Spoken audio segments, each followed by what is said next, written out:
Okay, so what we need to build our smartphone tripod mount is pretty simple actually. It's two carriage bolts, 1/4 inch by 5.5, and you can get these at your local hardware store.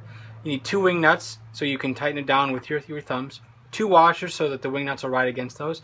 But the one that's really the most important is this little guy here. This one is called a 1/4 inch threaded nut insert.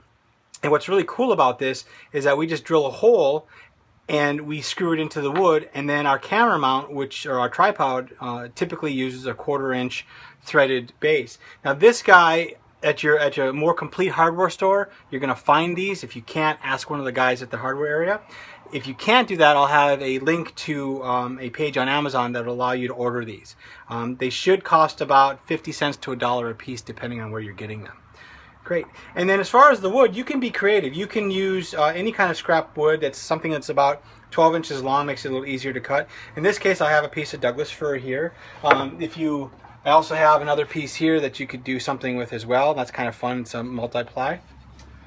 So that's all you need to build your smartphone tripod mount. Okay, so we're going to first start by ripping our board into 2 1-inch strips. And what I'm going to do is, on this particular piece of scrap wood, it's nice and smooth here, and it's smooth here. So I'm going to cut 1 inch back this way and 1 inch back this way. So I have 2 nice finish edges already, and I don't have to redo those. So that's what's going to happen. But I want to talk a little bit about safety. Always use push sticks if you can anywhere you're near the blade, because it's going to be a lot safer for you. Always practice what you're going to do before, so you know the motion, and you can maybe foresee any kind of things that are going to happen to you, because that's really important. So it's a 1 sweeping motion.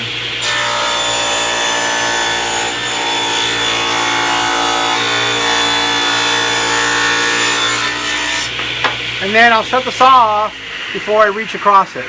It's just a matter of extra safety. And there we go. So now I've got my 1 inch piece cut. I still have my nice smooth side. That's going to be the bottom or the top of my piece. Now I've got this piece that I just cut here. I'm going to put that against the fence. And now I'm going to make another rip cut. Excuse me. I'll put the nice side against the fence. So my inside is going to have 2 sides that are rough cut. So again, we're going to turn this all on. Make sure that your fingers and everything is back when you start it, because you don't want to cause a problem. Again, set up your sticks and go.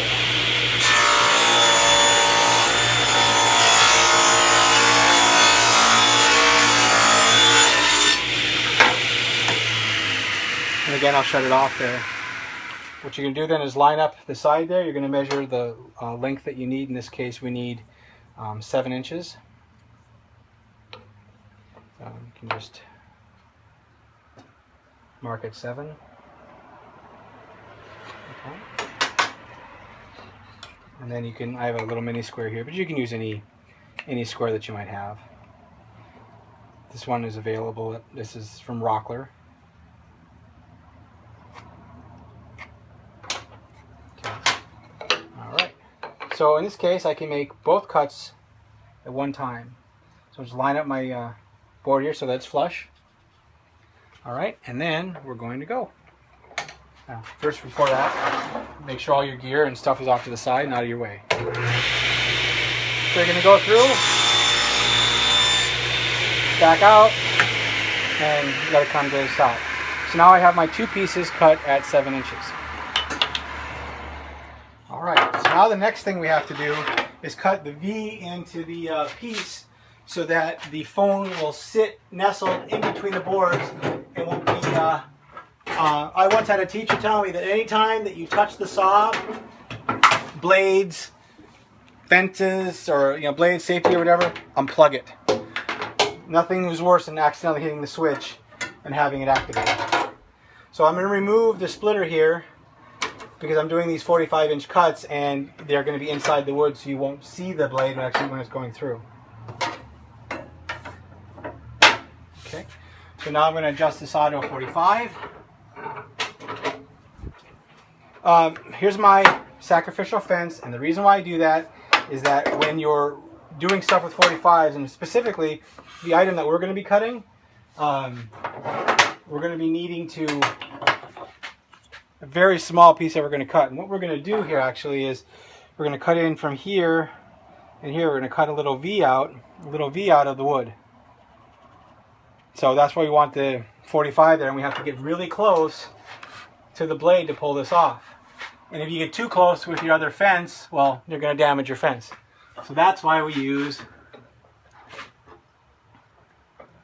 the sacrificial fence. So what we want to do is we want to adjust the height of the saw blade. This height here. Right here, so that the tip here is about middle here like that, because we're going to cut on one side, and then we're going to turn over and we're going to cut on the other side.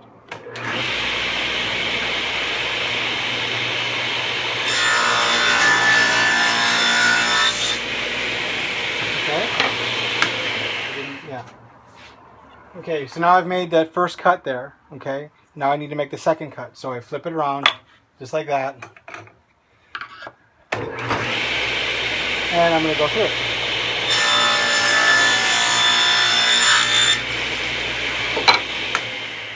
Okay, so what you'll see here is I've got this little piece here, and I'm going to use a wood chisel to cut that off. Alright, so now I've got the two pieces cut. Okay, the next step is to remove this inside ridge, if you will, that little hill. And we're going to do that now with a wood chisel. There you go. This chisel is quite old. I actually got it from my father. And in fact, he engraved it way back in the day. So we're going to use the back that we have, that natural piece, and we're going to start in at one side, and we're going to push in. So it's like a rocking motion. Yeah, you start at the point, and you push in. And you do it all the way across. You can hear it snapping there. Okay, now you can do the other side. And you can see it's starting to come up already.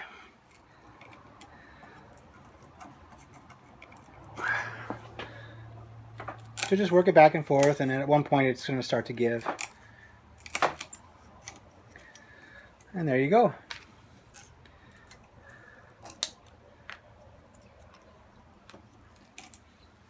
And then you can go along the length of it here to... So that's the first one. And the second one we're going to load in our vise again. And we're going to start at the side.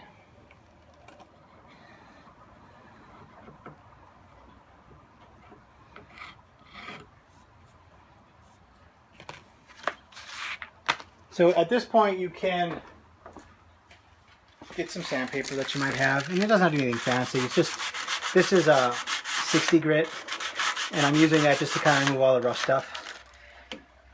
You're measuring from this point here to that point there, the inside the teeth, the valleys of the threads, not the peaks. Okay. The peaks are going to cut into the wood, and that's what we want. So as far as depth is concerned, we don't want to cut all the way through our wood, because this will keep screwing all the way through, and we don't want that. So what we're going to do is we're going to figure out on our piece of wood how deep we need to go, and then we're going to mark it. So that's what we're going to do next. First things first though, we have our 7-inch piece of wood here, and we're going to measure and find the center point of that. So what we have here is 7 inches. So half of 7 is 3.5. Okay. And all you just need to do is really just mark a little plus sign so that the you know where to drop the bit. The wood is about 3/4 of an inch thick, so half of 3/4 is 3/8. So you can set your square to 3/8, come back in front of it here like this, and just find your cross, and there's your center point. So now we have our center point. So now what I need to know here is how far to drill down on our bit. So I'm going to put this flush with it. Simple enough to just do that. And then come across the top of it and just mark. So I don't need to drill any deeper than that. Okay? So in order to make that happen, most drill presses have a stop. If you don't have a drill press, just kind of go slower and you'll be able to see where you're going. So what I'm going to do here is I'm finding the point on my drill press here. Okay, so I'm going to turn it on, and And I'm going to just drill down. I'm going to find my center point there and drill.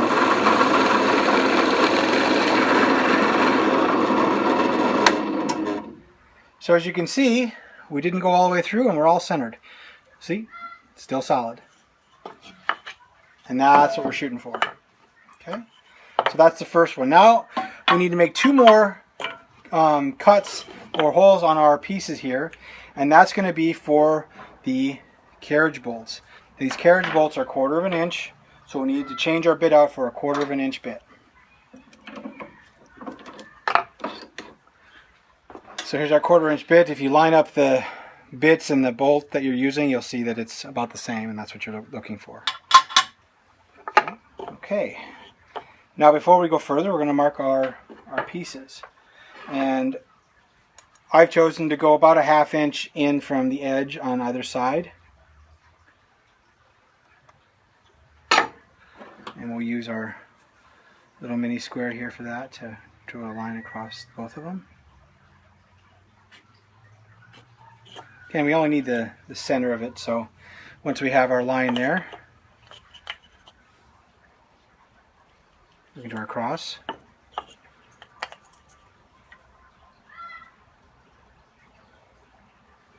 Now we have our points. And we're going to do the same thing on the other side.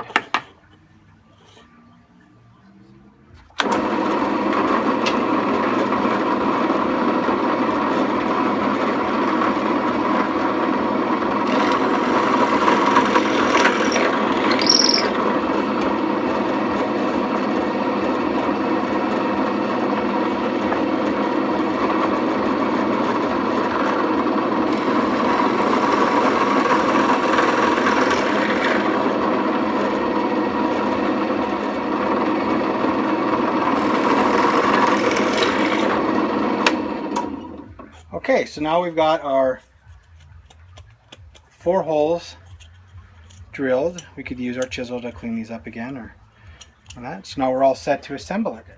Now you have all 3 holes drilled. What we're going to do now is put this threaded insert right there, just like that. So what you need to do is put it into a vise or another way to hold it. So then you put your you put it right at the top there, give it a little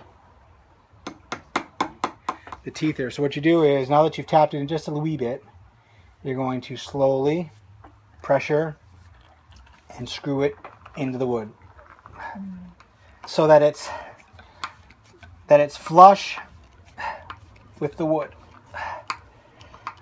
like that. Okay, so I'll show you. It's flush with the wood. And what that allows it to do is that when on a more expensive tripod, it has a clip-on base or screw-on base, and that base is going to come across here. So you want it as smooth as it can be here so that the camera doesn't rock in there. Now, there's other little tip here is the reason why I chose carriage bolts is because they have a square top. And when they go through soft wood, they seat themselves into the top here, and they won't turn. Nice. That's why you use carriage bolts, not just machine screws. So you put it in like that.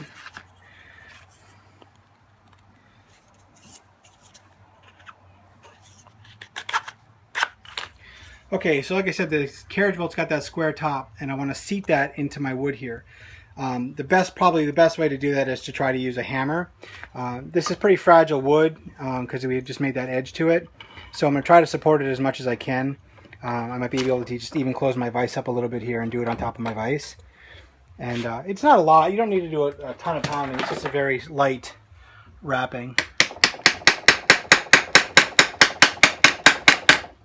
There you go. So now the bolt is seated on the top there. So again, just going to wrap it on there a little bit, support it.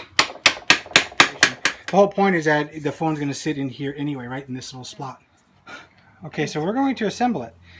So it's simple. You put it together here, and It gets easier. It's easier, but it's annoying I did that. Okay, so there. Now we're going to put our washers on here. Now you can go with a shorter Carriage bowl.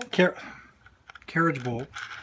If you want, I just chose this one because it was easy, and I can also put a couple other things in here if I wanted to. So there's the back. There's the front. Just like there's the front, okay? So if I turn this on, now I have my video camera or phone or tripod for photography, so I can, there. Now the most important part about this piece is this here, because now I can mount it into a standard tripod. So here is our camera mount that we made, and now we're going to use, this little piece here that's for the more higher end pieces. These are removable. So what we're going to do is, this has a little arrow that says lens on it, and our lens is facing that way forward. So, and we just thumb screw it down like that. Okay, take it into our tripod, lock it in, and now we have a tripod camera mount.